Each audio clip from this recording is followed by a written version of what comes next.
আল্লাহ মাফ কর। ফাইন্না জিবরিল আলাইহিস সালাম কাল আলী যালিকা, জিবরাইল আলাইহিস সালাম এক্ষুনি আমাকে বলে গেল তোমার প্রশ্ন যেমনই করেছো। জিবরাইল তখনই ওহী নিয়ে এসছে আর মাসলা আমাকে বলে গেল জিবরাইল যে ঋণের গুনাহ নিয়ে কেউ যদি জিহাদের ময়দানে যায় আর সেখানে গিয়ে যদি মারাও যায় কাফেরদের হাতে, তবু আল্লাহ মাফ করবেন না, ঋণের গুনাহ মাফ হবে না যতক্ষণ পর্যন্ত সেই হক আদায় না করা হবে। আল্লাহ যেন বুঝার তৌফিক দান করেন। সহিহ মুসলিমের হাদিস, আবু কাতাদা রাদিয়াল্লাহু তাআলা বলছেন, কামা রাজুলুন, একজন মানুষ দাঁড়াইল রাসূলুল্লাহ সাল্লাল্লাহু আলাইহি ওয়াসাল্লামের দরবারের সামনে এসে বলে, ইয়া রাসূলুল্লাহ আর আইতা, আচ্ছা বলুন তো, ইন কুতিলতু ফি সাবিলিল্লাহ, আমি যদি আল্লাহর রাস্তায় নিহত হই, কাফেররা আমাকে হত্যা করে দিল, তো কাফারু আন্নি খাতায়া, তাহলে আমার সব গুনাহগুলির কাফারা মোচন হয়ে যাবে তো? কারণ আমি আমার জীবনটাকে কাফেরদের হাতে কি করলাম? কোরবানি করে দিলাম। আল্লাহর রাহে গিয়ে জিহাদ করতে গিয়েছি আর কাফেরদের মধ্যে লড়াই করে কাফেরদের হাতে আমি শহীদ হয়ে গেলাম, তো আমার গুনার কাফারা হবে? ফাকাল্লাহু রাসূলুল্লাহ সাল্লাল্লাহু আলাইহি ওয়াসাল্লাম, রাসূল বলে হ্যাঁ হবে, ইন কুতিলতা ফি সাবিলিল্লাহ, যদি আল্লাহর রাস্তায় তোমার লড়াই হয়। কার রাস্তায়? তাহলে ক্ষমতার রাস্তায় নয়, যে ক্ষমতা দখলের লড়াই ছিল, হ্যাঁ, স্বার্থের রাস্তায় নয়, দুনিয়ার গরজে নয়, কিসের জন্য? আল্লাহর দ্বীনের জন্য, আল্লাহর কালেমাকে উঁচা করার জন্য। এ লা কালিমাতুল্লাহ হাদিস রয়েছে, মান কাতাল লিতাকুনা কালিমাতুল্লাহি আল-উলিয়া, লা ইলাহা ইল্লাল্লাহ সবচেয়ে উঁচা হোক এবং আল্লাহর দ্বীন সবচেয়ে বেশি শক্তিশালী হোক, আল্লাহর সন্তুষ্টের জন্য, পরকালে মুক্তির জন্য, সেটা যদি হয়। আর সেখানে ওয়ান্তা সাবিরুন মুহতাসিবুন, তুমি যদি ধৈর্যশীল হও, ধৈর্য ধারণ করে থাকবে। এই নয় যে গিয়েছিলাম আর যখন দেখলাম যে ব্যাপার সবার খারাপ, তখন আগেই দিলাম টান, সেখান থেকে বড়ই কাবিরা গুনাহ করে ফেললে। সেখান থেকে মুহতাসিবুন, নেকির আশায় সেখানে তুমি অটল হয়ে থাকলে, মুকবিলুন, এবং তুমি আগে বাড়ার চেষ্টা করলে, গায়রু মুদবিরিন, কাফেরকে তুমি তোমার পিঠ দেখালে না, হ্যাঁ, মানে হার মানতে চাইলে না। ইল্লাদ্দাইন, সব গুনাহ মাফ হবে কিন্তু ঋণের গুনাহ মাফ হবে না। কিসের গুনাহ মাফ হবে না? দাইন। আমাদের দেশে মোহরকে কি বলে? দেন মোহর। কেন দেন মোহর? কারণ সুন্নতটা বাদ দিয়ে ধারে মোহরটাই ধরে নিয়েছে। এই জন্য মোহর মানে হচ্ছে দাইন মোহর ছিল, ওইটাকে এখন কি করে দিয়েছে, একটু বিকৃত করে দেন মোহর, মানে মোহর মানে ধার মোহর, দেন মোহর মানে ধার মোহর। বুঝতে পেরেছেন? এটাই হলো না আসল কথা। সুন্নত হচ্ছে কি, নবী সাল্লাল্লাহু আলাইহি ওয়াসাল্লাম আমলে একটা বিয়ে দেখান কোন সাহাবীর। আমি বলছি যারা এই ধারে বিয়ে করছেন আর বিয়ে দিচ্ছেন সমাজের মৌলবী সাহেবগুলো আর হুজুরগুলো, তাদেরকে বলছি, একটি হাদিস দেখান যে কোন সাহাবী বলছেন যে আমার মোহর হলো 1000 দিরহাম বা 500 দিনার, ওর মধ্যে আমি 5 দিনার দিলাম, 10 দিনার দিলাম, বাকিটা বাকি রাখলাম। এরকম একটা বিয়ে দেখান তো দেখি, কোনো হাদিস পাবেন না আপনি। তো সুন্নাহ হচ্ছে যা পারবেন তাই দিয়ে বিয়ে করবেন, মেয়েওয়ালা পোষায় দেবে, আর না হলে অন্য জায়গায় মেয়ে খুঁজবেন। যেমন বাজারে আমি মোবাইল কিনতে গেছি, যাওয়ার পরে একটা মোবাইল, মনটা চাইছে আইফোন কিনবো, তো ভাবছি আমার কাছে 3000 আছে, বললাম 3000 টাকাতে দিলে দাও। বলছে না, 4000-এর নিচে দেবো না। তাহলে কি জবরদস্তি করা যাবে? না ধারাবাকি রেখে দেবো, পরে ফাঁকি দেবো? ঠিক আছে, 5000-ই মেনে নিলাম, লিখে নাও আর নাম্বারটা আমার রেখে দাও, পরে দিয়ে দেবো, আর দিলাম না। চলবে? এরকমই না করছেন বিয়ে শাদিতে এটা? হ্যাঁ, না চলবে না। তাহলে কি পোষাইল না ভাই, অন্য জায়গায় খুঁজে দেখি 3000-এ কত আইফোন পাই। আইফোন না পাবো, আমি সস্তাগুলো আর কিছু পাবো, সস্তা মস্তা যা আছে, যা পয়সা আছে সেটি পাবো। ঠিক ওই রকমই আমি কোনো একটা মেয়ের কাছে গিয়েছিলাম, আপনি বিয়ে করতে গিয়েছিলেন, আর সেখানে বললেন যে আমি 1 লাখ টাকা 50,000 মোহর দেবো, নগদ দেবো। ওরা বলছে 5 লাখ। আপনার পোষাইলো না, তাদেরও পোষাইলো না, অন্য জায়গায় খুঁজবেন, একটা গরিবের ঘরে খুঁজবেন যেখানে, আর তারা দিন বুঝে, শরীয়ত বুঝে, সুন্নাহ বুঝে, সুতরাং 50,000, 10,000, 20,000 হয়তো নগদ মোহর, সেটা দিয়ে হয়তো বিয়ে দেবে, তার বাড়িতে আপনি বিয়ে করবেন। এই নয় যে ও 5 লাখ চাইছে তো কী করবো, আমি তো নিরুপায় হয়ে লিখিয়ে দিয়েছি। কিছু মূর্খ লোকের এরকম প্রশ্ন করে কিন্তু, যে আমি যদি লিখিয়ে দেওয়ার পরে না দিই তো অসুবিধা হবে? অবশ্যই অসুবিধা হবে, অবশ্যই অসুবিধা হবে। আল্লাহর রাস্তায় যদি বদর ওহুদেও মারা যেতেন, আর ইল্লাদ্দাইন, ঋণ, এই যে ঋণ নিয়ে স্ত্রীর মোহরানা নিয়ে দিলেন না আপনি, তাহলে আল্লাহ মাফ করবেন না, আল্লাহ মাফ করবেন না।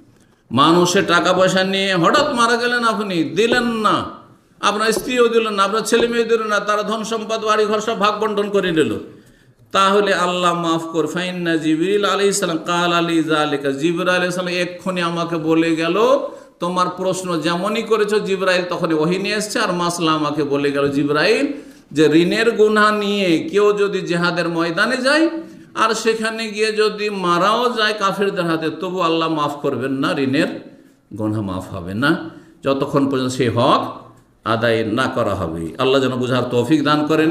সহিহ মুসলিমের আরেকটি হাদিস শোনায়, ওমর ইবনে খাত্তাব রাদিয়াল্লাহু তাআলা আনহু বর্ণনা করছেন, বলছেন লাম্মা কানা ইয়াউমু খাইবার, খাইবারের যুদ্ধের দিন ছিল, আখবালা নাফারু মিন আসহাবিন নবী সাল্লাল্লাহু আলাইহি ওয়াসাল্লাম, নবী সাল্লাল্লাহু আলাইহি ওয়াসাল্লামের বেশ কিছু সাহাবায়ে কেরাম আসলেন নবী সাল্লাল্লাহু আলাইহি ওয়াসাল্লামের কাছে, এবং সাহাবায়ে কেরাম আছেন, এসে বলছেন নবী সাল্লাল্লাহু আলাইহি ওয়াসাল্লামের সামনে যে ইয়া রাসূলুল্লাহ অমুক শহীদ, ফলানুন শহীদ, ফলানুন শহীদ। এই আজকাল এই রোগ এত ব্যাপক আকার ধারণ করেছে যে তবলিগি ভাইদের দুই দলে মারামারি করেছে, এরাও মুসলিম ওরা মুসলিম, বলছে যে সব শহীদ, এদিকেও শহীদ ওইদিকেও শহীদ, এই যে কোন শহীদ হইল আল্লাহ জানে। কথা বল, এদের হাতে অস্ত্র এদের হাতে অস্ত্র, এরাও মারমুখী এরাও মারমুখী, ও শহীদ।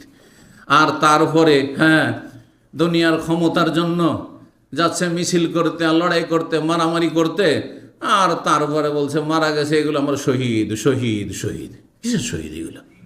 আচ্ছা, যদি শহীদ হয়ও তো এই সার্টিফিকেট আমার আপনার না আল্লাহর?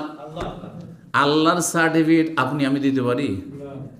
দাম্মাম ইউনিভার্সিটির সার্টিফিকেট যদি আমি দেওয়া শুরু করি, কতটা মূল্য থাকবে এই সার্টিফিকেটের? হ্যাঁ, মদিনা ইউনিভার্সিটির সার্টিফিকেট আমি এখানে বসে বসে দিতে শুরু করলাম, চলবে? আশ্চর্য কথা, এগুলো বুঝতে পারছেন? আর শহীদ শাহাদাতের সার্টিফিকেট একমাত্র রবের কাছে, তো রব সার্টিফিকেট দেবেন, আপনি আমি কি করে দেব? আর রব যদি সার্টিফিকেট দেন তাহলে নবী অবশ্যই দুনিয়ায় থাকতে হবে, কারণ নবী ছাড়া আমাদের কারো কাছে ওহী আসবে না। সুতরাং কে শহীদ এটা জানার কোনো রাস্তা আর নেই, কোনো রাস্তা নেই। তো যখন ওই লোকগুলি সম্পর্কে খাইবারের যুদ্ধে যারা কাফেরদের হাতে নিহত হয়েছে তাদের সম্পর্কে সাহাবীরা মন্তব্য করে বলেন, ফুলান অনুসারী অমুক ব্যক্তি শহীদ হয়েছে ইয়া রাসূলুল্লাহ, অমুক শহীদ হয়েছে।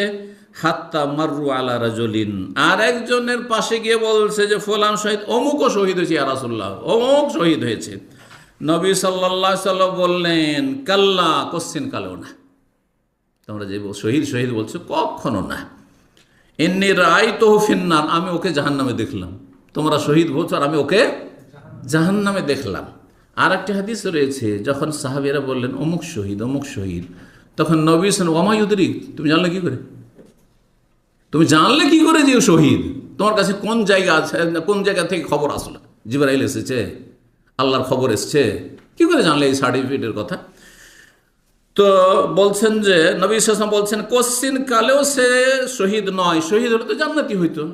ইন্নী রাআইতুহু ফিন্নারি ফি বুরদাতিন গাল্লাহা ওয়া আবাতিন, আমি তাকে জাহান্নামে জ্বলতে দেখেছি এই জন্য যে সে একটি চাদর কি করেছিল, আত্মসাৎ করেছিল, চুরি করেছিল, সেই জন্য। সহিহ মুসলিমের হাদিস। একটি চাদরের জন্য যদি জাহান্নামে যেতে হয় তো মানুষের 1 লাখ 2 লাখ টাকা 5 লাখ টাকা নিলেন পার্টনারশিপে ব্যবসার জন্য, আর তারপরে টাকাও দিচ্ছেন না, লাভ লভ্যাংশও দিচ্ছেন না, আর হিসাব নিকাশও দিচ্ছেন না, কি জবাব দেবেন? অহরহ একটা দুটো যদিও হইতো তাহলে এগুলো কথা বলার কোনো প্রয়োজন নাই, সুবহানাল্লাহ। কারো ধানে চিটা থাকবে 2-4টা, কিন্তু অধিকাংশেরই অবস্থা এরকম যে আপনি যার টাকা পয়সা নিয়ে আপনি এগিয়ে যাওয়ার চেষ্টা করছেন, সচ্ছল হওয়ার চেষ্টা করছেন, ভাই আপনার যেমন হিসাব নিকাশ জানার অধিকার যাচ্ছে যতটা, তাদের অধিকার আছে যে আপনার শরীক যারা কোনো কিছু জানতে দিচ্ছেন না, আপনি যেমন লভ্যাংশ খাচ্ছেন তেমন তাদেরকে লভ্যাংশ দিতে হবে। আপনি যদি বলেন যে ভাই আমি এখান থেকে বেরিয়ে যাব, তাহলে আপনার যেমন বেরিয়ে যাওয়ার অধিকার আছে তেমন তাদের বেরিয়ে অধিকার আছে। আপনার টাকার যেমন মূল্য রয়েছে তাদের টাকা পয়সার মূল্য রয়েছে। কিন্তু কেন এমন বদ চরিত্র, অথচ সহি আকীদার দাবিদার? ওয়াল্লাহি এমন সহি আকীদারদের সাথে আর দেখা সাক্ষাৎ করতে আমার ইচ্ছা হয় না, কারণ এদের অনেককে চেনি আর অনেকে সম্মান করে, কিন্তু এসব শোনার পরে এত একটা ঘৃণা হয় যে আউযুবিল্লাহ, এদের সাথে দেখা সাক্ষাৎ করা কোনো শহরে গিয়ে, বা এদেরকে সুযোগ দেওয়া, বা এদেরকে জানানো যে আমি এখানে আছি, কারণ এটা আমার মান সম্মান নষ্ট করা এবং রবের কাছে এর জন্য জবাব দিতে হইতে পারে। এইসব অসৎ লোক যাদের রুজি স্বচ্ছ নয়, আর যারা দুনিয়াদার, আখেরাতকে বিক্রি করে দিয়েছে দুনিয়ার বিনিময়ে, তুচ্ছ দুনিয়ার বিনিময়ে, তাদের সাথে চলাফেরা করা আমাদের জন্য মোটেই জায়েজ নয়। সুতরাং হয় সংশোধন করে আসেন, আর না হলে আলেম ওলামাদের সাথে আপনারা উঠা বসা করবেন না। আপনাদের জগৎ হচ্ছে অসৎ লোকদের জগৎ, সুতরাং অসৎ লোকদের সাথে আপনারা উঠা বসা চলাফেরা করেন।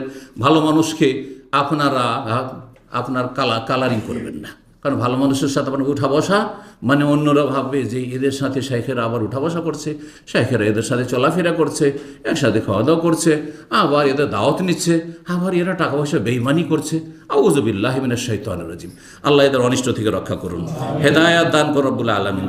সহিহ বুখারীর আরেকটি হাদিস শুনে আপনাদেরকে, খাওলা বিনতে আমের আনসারী মহিলা বর্ণনা করছেন, তিনি হামজা রাদিয়াল্লাহু তাআলা আনহুর স্ত্রী ছিলেন। বলছেন, সামিউতু রাসূলুল্লাহ ইয়াকুল, আমি রাসূলুল্লাহ বলতে শুনেছি, তিনি বলেন, ইন্না রিজালান ইয়াতাখাওয়াজুনা ফি মালিল্লাহি বিগাইরি হক, কিছু মানুষ এমন অসৎ প্রকৃতির আছে, এত দুনিয়াদার লোভী আছে, যারা আল্লাহর ধন সম্পদ নিয়ে ছিনিমিনি খেলা করে, স্বেচ্ছাচারিতা করে, বেগাইরে হক, অন্যায়ভাবে, ফালাহুমুন নারু ইয়াউমাল কিয়ামা, তাদের জন্য কিয়ামতের দিনে জাহান্নামের আগুন রয়েছে। আল্লাহর ধন সম্পদ, আল্লাহর ধন সম্পদ ব্যাপক অর্থে সবগুলি আমার কাছে, আপনাদের কাছে, যার কাছে যেটা আছে সেটা সব কার? হ্যাঁ, আল্লাহ কোরআন বলছে, ইন্নাল আরযা লিল্লাহ, পৃথিবীটাই তো আল্লাহ। যখন পৃথিবী আল্লাহ, তো আমাদের পকেটে, ব্যাংকে, বাড়িতে, ঘরে যা আছে সেগুলি কার? মালুল্লাহ।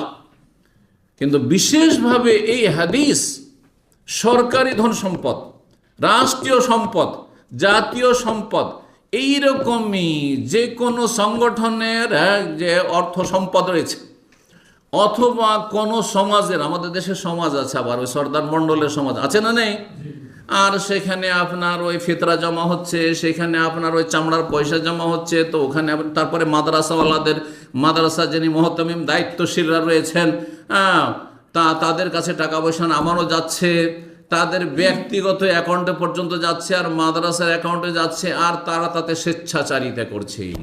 মালুল মুসলিমিন, বাইতুল মাল, বিশেষ করে বাইতুল মাল, বাইতুল মাল মানে মালুল মুসলিমিন, আল্লাহর ধন সম্পদ, আর এর মালিক দুনিয়াতে সমস্ত মুসলিম উম্মাহ, সমস্ত মুসলিম উম্মাহ। এই নয় যে আপনারা 10 জন এই মসজিদে নামাজ পড়েন, শুধু মসজিদের টাকাটা শুধু আপনাদের 10 জনের, না, এটা সারা বিশ্বের মুসলিমদের। সুতরাং এই টাকা পয়সাগুলি, মাদ্রাসার টাকা, মসজিদের টাকা, আর আমানতের টাকা, ইসলামী সেন্টারের টাকা, আর কোনো জনকল্যাণমূলক কোনো একটা সংস্থার সেখানকার টাকা, তারপরে রাষ্ট্রীয় সম্পদ, সবগুলি সামিল এই হাদিসে। যে কিছু মানুষ আছে আল্লাহর ধন সম্পদ বাইতুল মালে কি করে, তারা স্বেচ্ছাচারিতা করে, খেয়াল করছে, যা ইচ্ছা তাই করলো, যা ইচ্ছা তাই করলো, যেখানে ইচ্ছা সেখানে খরচ করলো, কোনো হিসাব নাই, নিকাশ নেই, আর নিজেরও সংসার চলছে, নিজের হাই ফাই, তাদের লাইফ, আর গাড়ি, আর বাড়ি, আর নারী, তাদের সুবহানাল্লাহ, তাদের 10 বছর পিছনের ইতিহাস দেখেন, তাদের পেটের খাবার ছিল না, তাদের জমি জায়গা ছিল না, তাদের কোনো সম্পদ ছিল না, এখন সম্পদের পাহাড় তৈরি করে ফেলেছে তারা। এই মানুষের জনগণের সম্পদ, রাষ্ট্রীয় সম্পদ, অথবা এই বাইতুল মালের সম্পদ দিয়ে, মাদ্রাসা মসজিদের দোহাই দিয়ে পেট পূজা চলছে। ফালাহুমুন নারু ইয়াউমাল কিয়ামা, তাদের জন্য কিয়ামতের দিনে জাহান্নাম রয়েছে। রাসূলুল্লাহ সাল্লাল্লাহু আলাইহি ওয়াসাল্লাম বলেছেন।